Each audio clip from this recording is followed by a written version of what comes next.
Nessa unidade, nós vamos generalizar e depois estruturar aquilo que nós vimos na unidade passada a respeito de demonstrações por indução. Vamos começar fazendo um resumo do que nós vimos na unidade anterior, a unidade 8. Na unidade anterior, nós usamos como exemplo o teorema 17, que afirma que é a proposição que diz que a soma dos n primeiros inteiros vale n vezes n mais 1 sobre 2. O que nós fizemos foi formular o teorema 17 como sendo a proposição P de n para todo n pertencente aos naturais, onde P de n era o predicado que afirma que todos os inteiros a soma dos inteiros de 1 a n vale n vezes n mais 1 sobre 2. Em seguida, nós definimos um conjunto que nós chamamos de azão, que era o conjunto dos números inteiros k, para os quais a proposição P de k é verdadeira, né? Ou seja, os números k para os quais vale aquela igualdade afirmada no predicado P de n. E em seguida, provamos que o conjunto azão, na verdade, compreende todos os números naturais. E fizemos isso usando o princípio da indução finita, que diz que se um conjunto é tal que o zero é um elemento dele e vale esta implicação, então esse conjunto tem que ser o conjunto dos números naturais.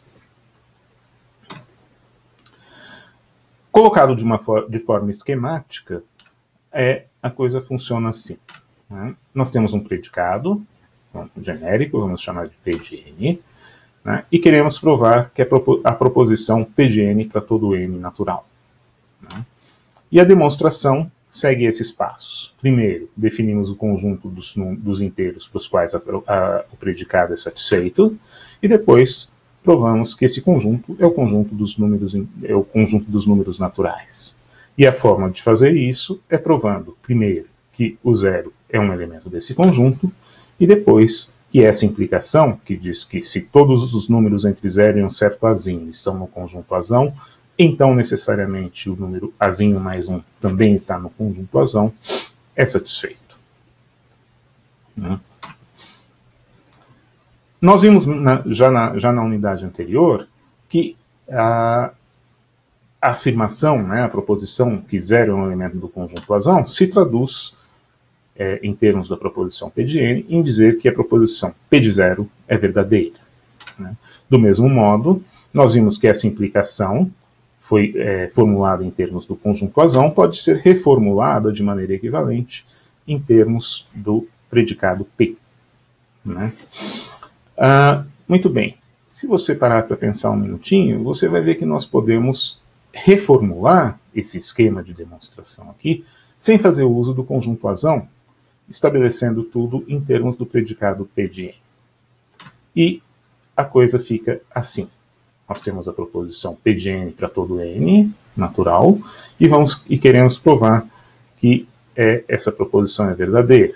E o modo de provar é, primeiro, provando que P de zero é verdadeira, e segundo, provando que essa implicação, P de k para todo k entre 0 e azinho, implica P de azinho mais 1 para todo a natural, é verdadeira.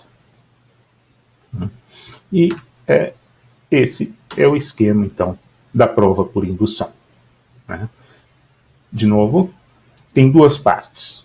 A primeira parte consiste em provar que P de zero é uma proposição verdadeira, né? Deixa eu voltar aqui. Então, e como é que isso se faz? Bom, por meio de algum raciocínio, né, que é particular para cada predicado P que a gente considere, um certo raciocínio conclui que P de zero é verdadeira. Esquematicamente, é assim que funciona. E a segunda parte consiste em provar que essa implicação, em vermelho, é verdadeira, né? E a maneira de fazer isso é, primeiro, tomar um número azinho genérico que satisfaz o antecedente da implicação, e depois provar o consequente da implicação a partir daí, né? Muito bem. E como é que a gente prova que P de azinho mais 1 é uma proposição verdadeira? Bom, também é um raciocínio que depende aí do que exatamente diz o predicado P, mas o fato é que em alguma altura desse raciocínio a gente usa o antecedente da implicação que nós estamos querendo provar. Né? Em algum momento do raciocínio, esse antecedente aqui é usado. Né? E aí, com mais alguma coisa no raciocínio, a gente conclui que o predicado é satisfeito também para azinho mais um. Então, se você pensar no que nós fizemos na unidade passada, esse é o esquema geral aqui da demonstração. Só que é mais comum, em vez de pensar nesse esquema aqui como um esquema com duas partes, né, onde a segunda parte se desdobra também em duas partes, é mais prático e mais natural pensar nisso aqui como um esquema com três partes. Né? A primeira parte consiste em provar que P de zero é uma proposição verdadeira. A segunda parte consiste em tomar um azinho natural, tal que o predicado P é satisfeito para todos os números entre zero e azinho. E, finalmente, a terceira parte consiste em provar que o predicado também será satisfeito para azinho mais um. E essa estrutura aí é tão bem estabelecida que cada uma dessas partes tem um nome. Então, a primeira parte, em vez de se chamar primeira parte, se chama base da indução. A segunda parte se chama hipótese de indução, porque nós estamos supondo que existe um azinho natural para o qual esta proposição aqui é verdadeira. Né? E, finalmente, a terceira parte é chamada de o passo da indução. É o lugar onde a gente vai provar que a proposição P de azinho mais um é verdadeira. Inclusive, esse momento, né, do passo da indução, em que o antecedente daquela implicação é invocado, como agora a implicação não está explicitamente colocada, em vez de invocar o antecedente da implicação, a gente simplesmente chama ela pelo nome. O nome dela é hipótese de indução. Então, nesse passo, a gente diz, pela hipótese de indução, vale que P de K é satisfeito para todo K entre zero e azinho, e aí, com mais algum raciocínio, a gente conclui que P de azinho mais um é uma proposição verdadeira. Então, esse é o esquema geral aí de uma prova por indução. Né? Vamos ver aqui, né, a prova do Teorema 17 colocada agora nesse formato. Como é que fica? Bom, nós tínhamos a hipótese de indução supor que existe um azinho natural, tal que aquela igualdade vale para todos os números entre zero e azinho. E o passo de indução consiste em provar que a igualdade vale para azinho mais um. Eu vou passar rapidamente, porque nós já vimos isso na unidade passada. Né? A primeira parte do raciocínio consistia em separar o somatório do lado esquerdo da igualdade dessa maneira, né? E aí a hipótese de indução nos permite substituir o primeiro termo dessa maneira e com isso chegar à conclusão que nós queríamos. E finalmente tinha a base da indução, que consistia em provar que essa igualdade também é satisfeita para zero, né?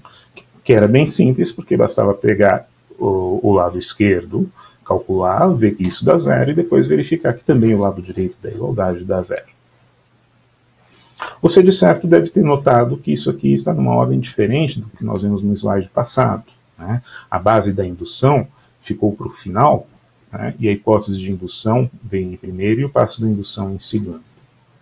Existe uma razão para isso, que é o que nós vamos começar a discutir a partir de agora, que é a articulação entre hipótese, passo e base da indução.